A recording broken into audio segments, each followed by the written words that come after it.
Despite the current meta having a noticeable gap in terms of AP lines, one has managed to fly right back in. My name is Boris and today we're going to be revisiting the mech line. Quickly about the comp and then a VOD review. Ideally, we are playing this comp from a loss streak angle. This is a strong loss streak comp, and specifically since your itemization is quite hard bis. My team mech wants that double Stoneflate, and the last slot would be ideally filled with an anim item, but Sterak, Steadfast or Visage are going to be suffice. While for your Aurelion Soul, you're going to be wanting a lot of Roach, Jeweled Gauntlet, Death Cap, and then another Death Cap is the theoretical bis, and you move that utility onto Karma with Void Staff and Morelos, but any form of damage amp item for that loss is going to be fine. We are also quite item hungry, as we can utilize items also for the Urgot and Fiora, getting that Sunder for ourselves, and then Quicksquiller, IE, or any form of damage AD item is going to be fine. Anything in Queen Tosser, even TG is great. What truly enables the win-out potential for this comp is the anima cash-outs and artifacts, or some augments like Expedition. For artifacts, we have the best ones being Aori, Soraka, Silverman, Varus, or Indomitable, but there are lots of combos you can hit. We have AP, AD, and tank users, so it's pretty hard to miss. Just make sure to carry around Summon Forgers. Specifically, if you are playing around anima, always make sure to save your Reforgers until that cash out. The best ones we can pick up are for our Mighty Mech, Lionesses, Ice Blast, and Radiant Field, whereas Asol is going to like that recently buffed Shortbow or Annihilator. Ideally, we are going for something like a 400 cash out. 500 cash out is definitely going to put us on top and has the potential for that 2-star Fiora to immediately slot in and heal ourselves. Our game plan is pretty much straightforward. If we see a potential to play around anima or from a loss streak where we are unsure on the decision but we have the possibility to secure our hard bis, we are looking for any kind of extra juice, which can also be achieved through playing around Timebreakers and Primordial units. Then we're going to look to hard stabilize ourselves on level 8. These turns can be quite complicated to pull off, especially if you're having to do so on 4-1 with the reduced timer, with the component anvils on the bench. It can get quite messy, therefore do not be afraid to already start rolling on your PvE round. You need to get those mechs off, you need to get those item slams ready. It's fine to skip other upgrades until you've secured your Mighty Mech and Aurelion upgrades. Maybe Tom Kench make that since it's quite contested in the game, but Tom Kench 1, Tom Kench 2 is not going to be the biggest difference when you are missing that Mighty Mech 2. During our rolldown, we can also be quite flexible. We can play around these Maokai, Akali, and Mordekaiser, which are cheaper packages to be playing around, obviously tying together also with the Karma. But Fiora 1 is going to be going in immediately, and Tom Kench for the extra resources is amazing. Once we have secured our mech upgrades, then we're looking to be pushing level 9 and slot in. I prefer Jhin a little bit more than Bard, but we can also be quite flexible. If we happen to pick up an early Graves, we can look to be playing around that if we have the items. Blitzcrank can nicely fit in together, especially if you are carrying around this Mordekaiser. Since Jhin is so contested, you might be carrying that Mordekaiser, and then Blitz players in quite nicely, giving you another source of AP damage, and is generally going to be better AP item holder than the Karma. Also, since we are playing around quite uncontested units in the meta, chasing a 3-star 4-cost is not a bad shot. Other things that can push this comp even further. Yasuo hexes are absolutely insane. Cryogenic Hex is great value. One for Aurelion Soul, that Burn, Fire Hex, or Stun Hex are amazing pickups that can help you stabilize even harder. Anomaly is a great extra item to be having in a comp. Aurelion Soul, Fiora, or Tom Kench can utilize it quite well. But regarding our positioning, we have to be wary of any potential wraps, especially since Yi is back in the meta. Make sure that you are somehow forcing him to get on your Mighty Mech. Hover Scout, make sure the TK is also on the same side, so he walks up and then re-aggros on the Mighty Mech. Just make sure you protect your Asol, as that is how you can potentially lose the games. If you have extra duplicators, you can also be chasing Urgot 3. He's going to be a better item holder than the Fiora 2. And for emblems, I would not be investing in them. Voyager +1 is the only reasonable one. Others give you a possibility to be a little more flexible, but are generally not going to be as worth. As usual, this cheat sheet is going to be available in the link down below. And now, let's jump in our VOD review. For our VOD review, we are going to be jumping in game with Kiyoon, who's becoming more and more of a household name around the TFT scene. Our gods for the game are going to be Aurelion Soul and Yasuo. Yasuo is definitely something on the lookout for us. And we are playing in the Graves encounter, so definitely there's going to be quite huge spikes incoming on stage with that 4-2 augment selection, so we have to be wary if we are playing for a loose streak plan.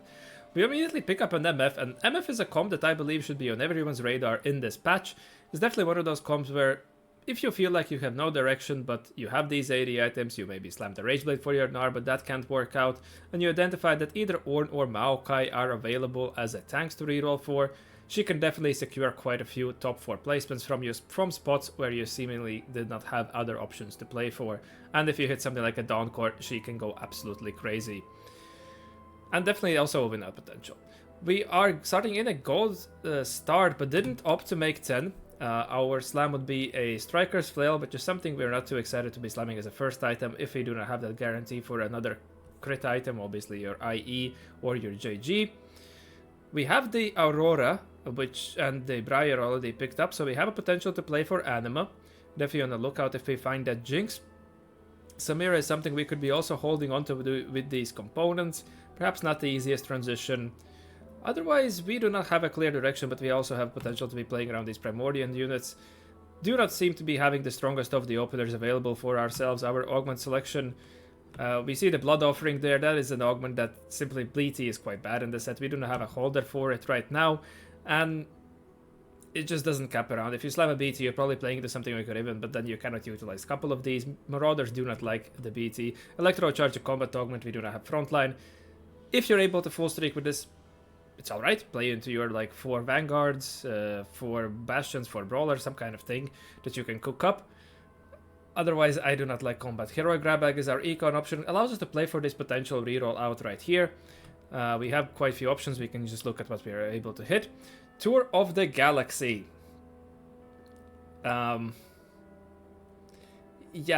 this has some matchmaking alignment. I have never seen anyone click this thing. It's just simply underpowered from it seems. Maybe we are bad and haven't explored around it. I don't know. High voltage, if you're able to tempo, is alright, but generally all these lines, AP lines, prefer a void staff instead. We're just going to be going with Heroic Grab Bag, I would assume. We have the potential for multiple reroll outs that we can be considering.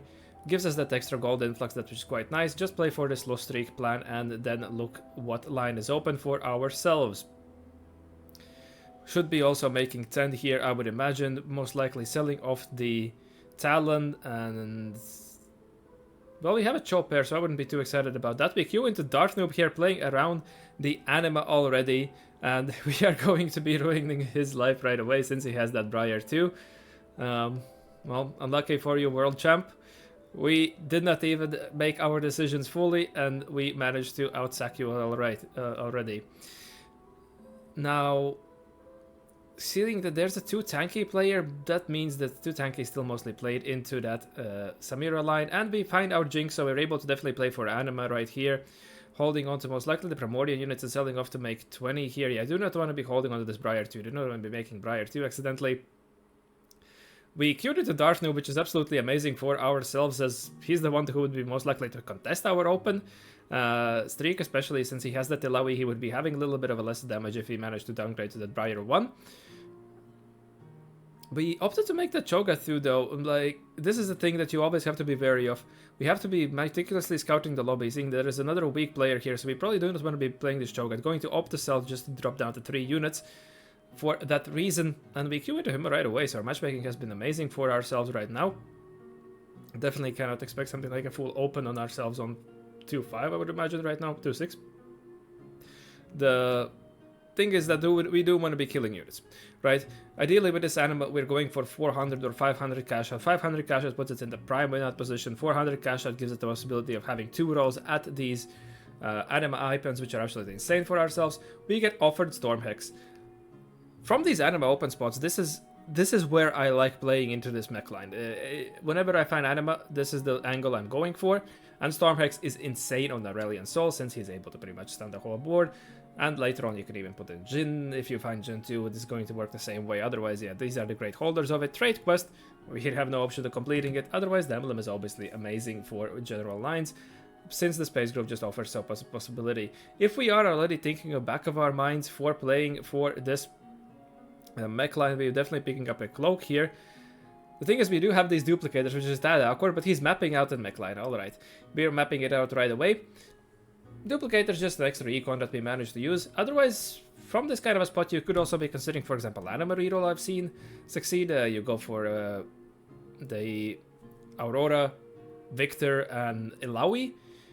But there's another anima player, and our cap might be a little too low, right? We do not have many rods right now. We do, because that comp is extremely also heavy on rods, even more so I would imagine than the mech line. But it's a possibility to keep in back of your mind. I mean, that would be greeting your duplicator value. I don't think we need that. Nicely making 50 here. Darth Noob hasn't returned to our pool just yet, but will be doing so going into the next stage. Opting to slot in damage. No, we have. Are we slotting in the Briar? Go into a full loss streak, which is completely fine. And there were a couple of other loss streak players contesting ourselves. And yeah, we do not manage to kill anything this stage, but still 73 HP is quite healthy. We were lucky to dodge quite a few of these very aggressive players, which has worked out quite neatly. And now this is the trick where we have to be holding on to this Urgot. Thing that you can do is, if you're level 4, you find the Urgot in your shop and you want to be holding on to him, field him, mech him, and bench him back. As he's taking up 2 spaces, he cannot be fielded on your board. You're going to be fine to be running 3 out of 4 for your anima. That's a little neat trick to be wary of. I don't think it has been fixed just yet.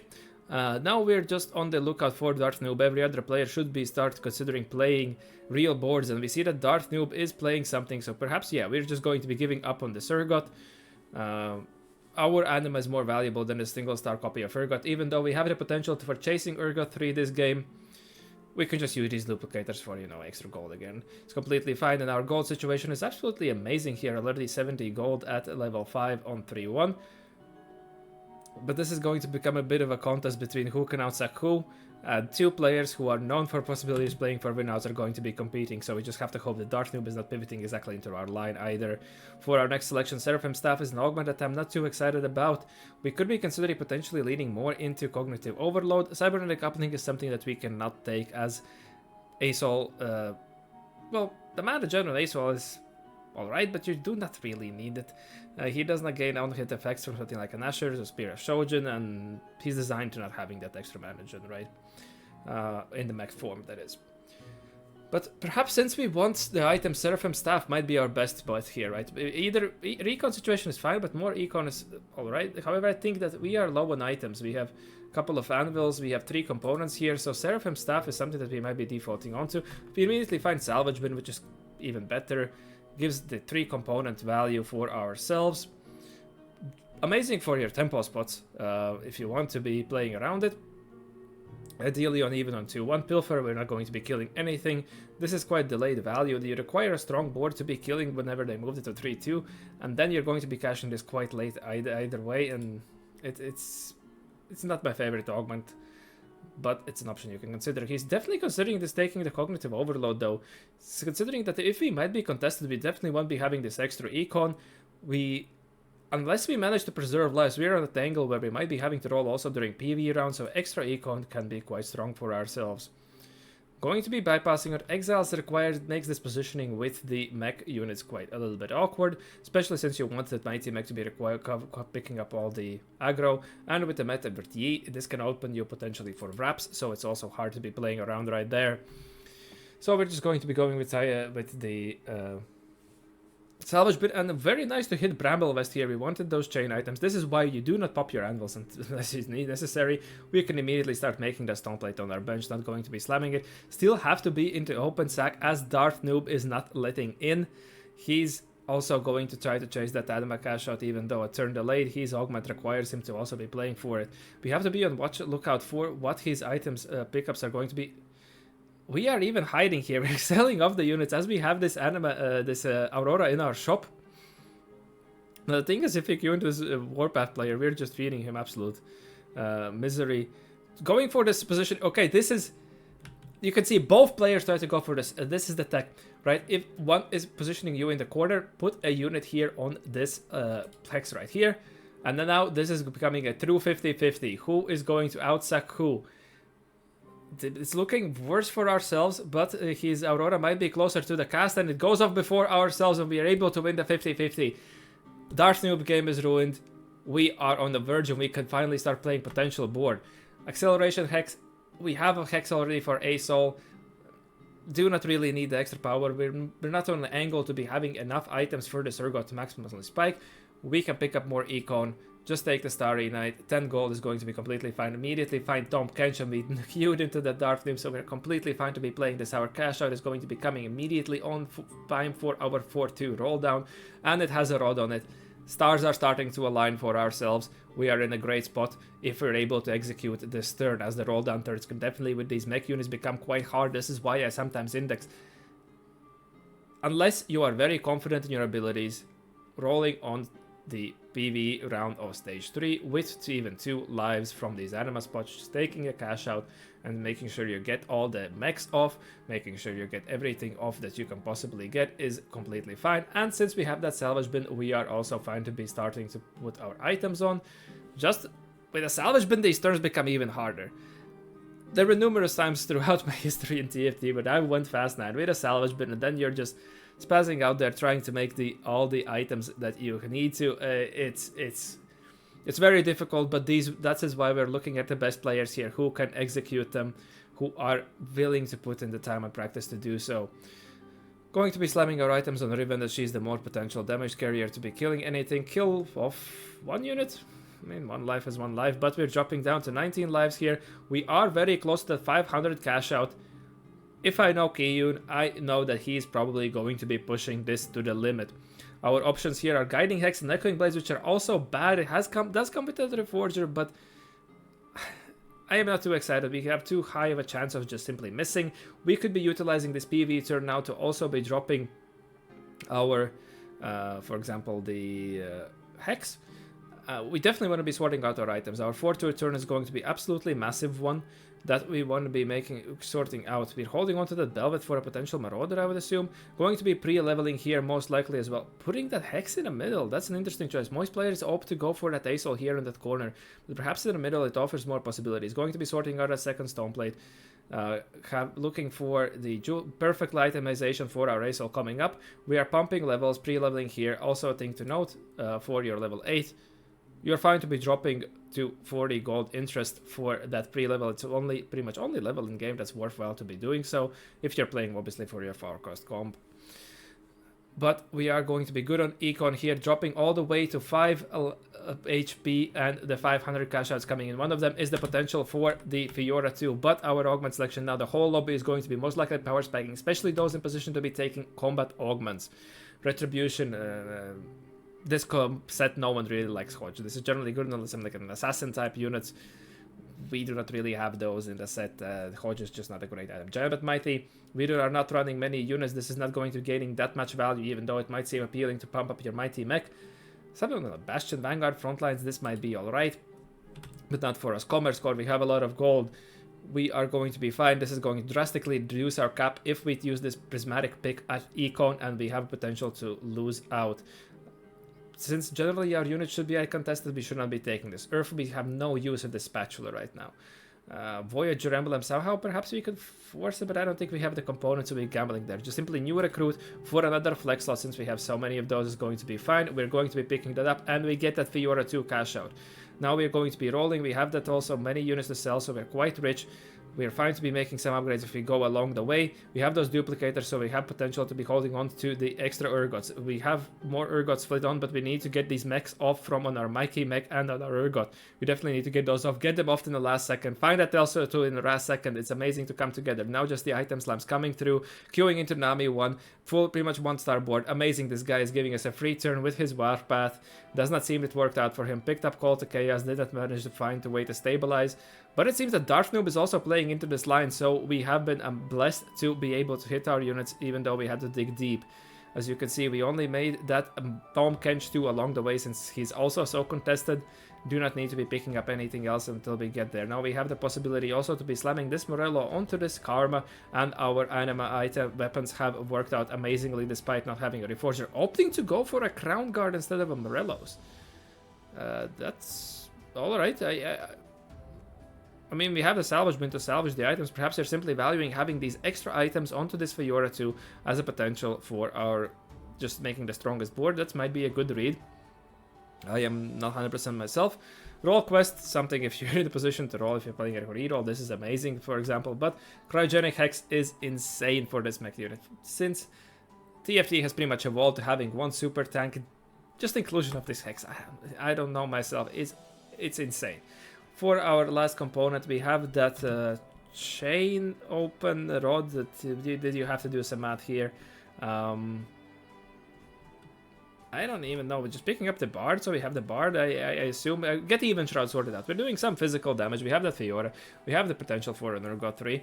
We're only one copy away right now, so definitely the Even Shroud sorting that out is going to be quite good. And just get even running this pseudo tank Fiora. But it's a damage unit, getting more damage right there. Playing around with the idea between Bard and the Mordekaiser, I believe that the Mordekaiser is more valuable here. The Darkstar Execute is quite nice, and sometimes the Might Asol can leave units a little in the backline, for example, alive on little low HP, just making that extra threshold right there. Otherwise, we are extremely stable, and Darth Noob is here just now going to be cashing out. He has the new 2 on bench, so perhaps he's playing around something like a fast 9. Does get the Jinx 3 cash out, which, okay, he has a Rage Blade, this something, but is he going to be able to sort it out? I do not think. If he queues into ourselves, we are just going to be cooking him. Perhaps also the idea regarding this Asol Hex right here, placing it in the middle allows you to move this Mighty Mech more freely between wider sides, so that you can potentially get rid of any wraps. But now we still have potential for the wraps as we have placed the Cryogenic Hex in the middle for our Mighty Mech. So we'll have to be on lookout of those, especially regarding our other melee units. For ourselves, we just fishing for another damage item for this Fiora. Yeah, pick up a GA, it's absolutely amazing for ourselves. Still not having that anti-heal, but perhaps we're evaluating the lobby here. Darth Noob has managed to win out on that one life, has transitioned also to the mech board, but I think we're just so much of a higher cap since we hit that Fiora 2 cash out. We have also picked up the Karma 2. Our board is just as stable as you could be asking for at this stage of a game, but now we're just going to be pushing our levels to try to increase our cap. We still have those Tomkins resources also being farmed every turn, and we are queuing into Aatrox 3, Nova Flex. Nice to see this player have managed to actually tempo off this worth of 8 Aatrox 3, the unit that has been a little underexplored, but he's just running into Steamrow ourselves. Lioness Lament, insane for this Mighty Mech, and the Searing Shortbow, amazing obviously for the Asol. And since only Darth Noob only managed to get 400, we're definitely higher potential. Level for this immediate spike of the pike. I think we are in 2 lives territory, so unless we are perhaps looking at the chance of killing off Darth Noob 100%, but I believe that our matchup pool we were just favored across all of them, even if other players managed to push level 9. For example, this player still printing their Gnar 3. We're in a good spot. Yeah, he crashed out Crossbow Battle Bunny with that Jinx right there, so he's just in a placement savior mode, has managed to save a couple of placements. Our Psionic, there is the possibility of always playing around the Psionic units, but I don't think it's worthwhile to giving up on Darkstar. Just do Darkstar is too strong of a splash. We are considering possibility of, looking for this Jhin, looking for this Bard again, but we are under no pressure to be rolling here. We have hit our other upgrades, so we're going to be looking if we can maybe perhaps even push level 10 from here. Darth Noob's coming another placement, it's absolutely massive for him. Are we going to be looking for anti-heal now? Maybe I'm just over-indexing. Perhaps this lobby doesn't really need anti-heal at all. Or we could finally sort the items out. No, we're going to be sticking with the Even Shroud and Crown Guard. Just move that to the Tom Kunch, which is fine. Unless I'm missing some source of anti-heal that we have right now. But I don't think we do have one. Again, this Nova Flex goes board. Absolutely easy pickings for ourselves. They would be probably looking to flex around something like a Mastery or whatever. Holding onto that Rammus, so this other player does not hit the Rammus 3. Darth Noob does go down, so we're securing ourselves even the top 3 already. Poppy 3 there incoming from this player, but the Rammus is contested across the board, so I don't think we would have necessity to hold on to it really. Have put in that Bard. If we hit the Elder Dragon, that probably immediately goes on our board. And yeah, we also had a potential for this spike of Urgot 3. So I'm wondering if that's the necessity for us to be rolling down. Perhaps Searing Shortbow has anti-heal. Alright, well, whatever.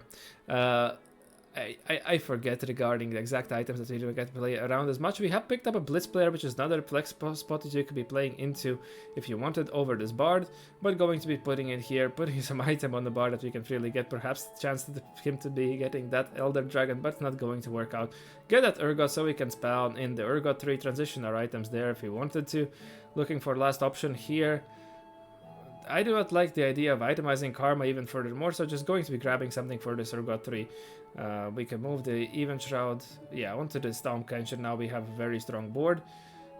This Nova player is still capitalizing on the absolute tempo he gained, but our matchup here is most likely going to be that Gnar 3 that we have to be facing.